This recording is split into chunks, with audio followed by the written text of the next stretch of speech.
So it's 5:40 in the morning, and I want to say, I don't know what day of the week it is. Well, I know it's Tuesday, but I don't know if this is the 31st or April the 1st. So if it is, happy April Fool's Day. If I'm early, well, I haven't checked my calendar. So I woke up at about 4 o'clock this morning, couldn't get back to sleep. So, of course, I picked up my book, right? Exactly where I left off when I fell asleep last night. So I have been reading Aimee She is like totally freaking awesome. I love this lady. And she has a new series. It's called Zerohour. So I don't know if you guys have read her, but she has a series called the Die Hard series. Well, she has tons of them, but the Die Hard series, these guys put me more in the line of them. To an extent of like how she's basically telling us how she's going to have the series set up, where, the first three books that we had in the series establishes the relationship and how they get together, just like that. And the rest of the series basically, takes us, just like she said, the big moments, the kids, events and things like that, and we get a chance to see their family. And I love that, love that, love that, because I've kind of fell in love with Evangeline, and I love the relationship that she has with Royce. I really do want to see what happens with Jason Holly, especially since Royce has decided to let them move into Aunt Tipsy's house. So I know that's going to be awesome as the series progresses.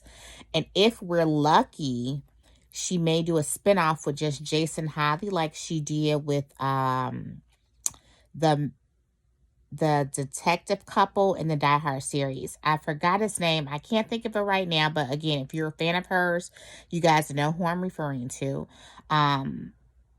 And I ended up loving them. Remember they bought the house, and then there was the mystery, and then they brought everybody else in, and it started a whole bunch of series. So it's just like, oh my God, I just love the way this lady's mind works. I love the way she writes. I love her books. Like finding her, on my Kindle was like the best thing ever. But so I digress. This is book 3 in the series, right? So Royce, oh my God, Royce is an asshole, but he's an asshole that you absolutely love, right? So he starts off the book and you're just like, oh my God, I cannot believe, like, what is going on? Oh my God, he is so rude. But as soon as you see him, you know that him and Sawyer is like, oh my God, the chemistry, right? So this book basically wraps up their storyline. And when I tell you that, okay, so there are going to be some spoilers. They get together. No, I'm just playing.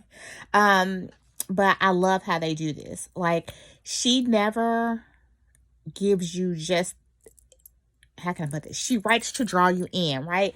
So basically this is what's going on. In the last book, the evidence disappeared and the guy was being released. And you have to, what's his name? I don't know. Let's just call him asshole. Ooh, I probably shouldn't say that. So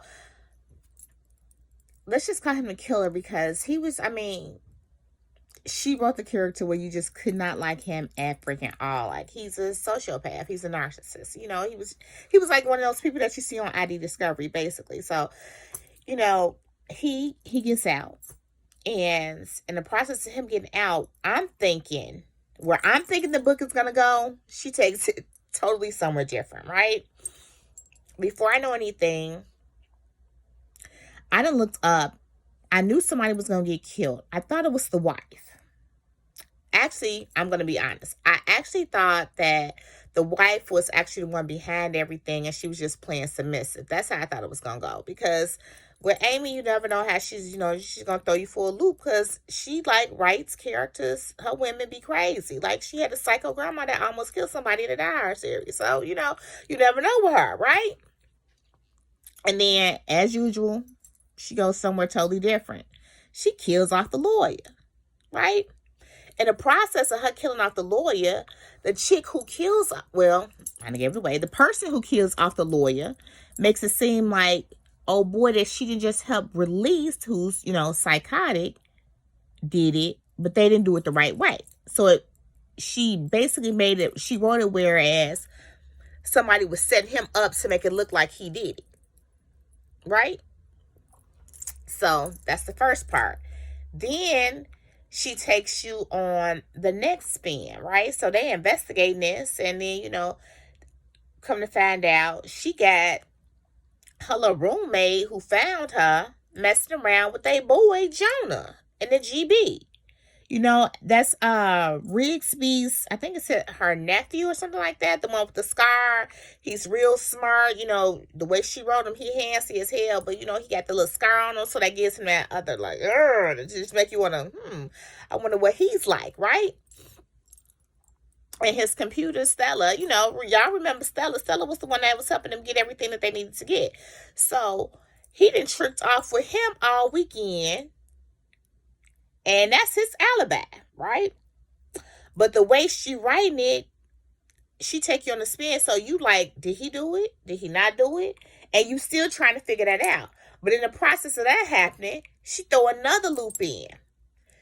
We come to find out that the lawyer is married to a senator that his parents mess with and endorsing, who's in a re-election bid, who has to fight off the incumbent from his party and the other party.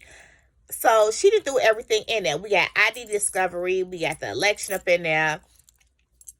And now I'm confused because I'm not even thinking about old boy no more. I didn't like somebody trying to set him up. You know what I'm saying? Not to mention that she's a defense lawyer. So, But I'm not even thinking that. I'm thinking, it's the roommate, the husband, right? Because she won't get him a divorce. And then he don't need this to come out because it'd be a big political scandal. So I'm thinking that's where the is finna go. She puts a neck in that. Now, I do think Sawyer was kind of bogus and self-righteous. It really wasn't his business, especially after he found out that man had nothing to do with her. Whatever his personal life is, that has nothing to do with him as in his working life. I firmly believe that in a lot of people. You know what I'm saying? The man did not commit. He committed adultery. He lied to somebody that he's dating. That's not even his wife. That wasn't y'all business. You know what I'm saying? You shouldn't put that up in there where if he didn't do this, that, and all that other shit, that wasn't your place. Anyway, I digress. However, so we get to finding that out. So, just like, a normal investigation, guess what? That was gone. So, come to find out, she done took us on a whole other different place. She done brought somebody else in that's a student that's working for ends up being the goddamn defendant. You know what I'm saying? And then next thing you know, Royson got hurt again. He been kidnapped for whatever reason. He could just not make it to Evangeline house for this dinner. You know what I'm saying? They having so much bad luck. They steady going to hospitals. Poor Jace, he ended up having a nervous breakdown in the hospital. You know what I'm saying? But he gets kidnapped. His head hurt by gunpoint by the crazy stalker chick who done seen everything. So then this is my other thing. How can you not believe what this man is in here that's telling you in the car when you confessing to all this stuff that you basically been stalking this man? So you have no doubt, crazy lady, that this man is a fucking serial killer. You know he is. He is crazy. You've been following him around. You know what everybody else is doing. But then the way she wrote it is, I'm kind of apprehensive. Did she maybe kill somebody? You know what I'm saying? I have doubts and maybe some questions. I don't know. We don't know what's going to happen in them big events. You know what I'm saying? But then, how did you not know that you was going to get killed? You're crazy. Clearly, but you've actually been following him around. You've been stalking him. So you know he didn't kill these people. But you didn't follow behind him. But you're supposed to be so great that he's not going to kill you. You walking around in the dirt. This is how they describe it. A stringy hair. She stinks. She's looking wild and crazy. What makes you think, especially in your current state, that he don't want to be with you? That he in love with you? You should have saw that shot in the head coming. I did. So in the process of that happening, Royce escapes. Yay. And then I'm so proud of him because then nobody had to, he didn't need nobody to come in to play Captain Save. Oh, he did it for himself. And I love that. But more than anything, I love their relationship. You know what I'm saying? Royce and Sawyer and their relationship that they have with their friends. Like, I want to meet that couple in real life. I want to be one of their friends. Like, I've fallen for them. I'm emotionally invested in their happily ever after.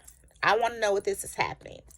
This is like my reality TV. You know what I'm saying? I want to know what's going on next. Then she lets us know, hey, she giving Jonah, Felix, and what is it? I think his name is Rocky. Yeah, they get their own books. They start their own thing, and they get their own love life. So I want to really know how that works. But I know who Jonah's love interest is gonna be. Real talk. It's gonna be that little boy that I think that's working for him, that apprentice, the little crazy computer guy. That's gonna be it. Watch what I tell you. And then, you know what?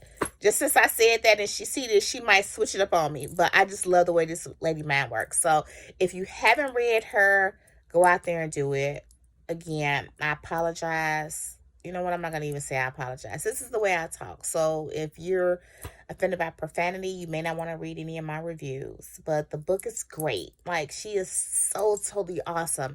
If you love good characters and you want somebody that you can get emotionally invested in, like you do with a good drama, then I definitely recommend that you pick her up. You would never be disappointed in anything that she writes.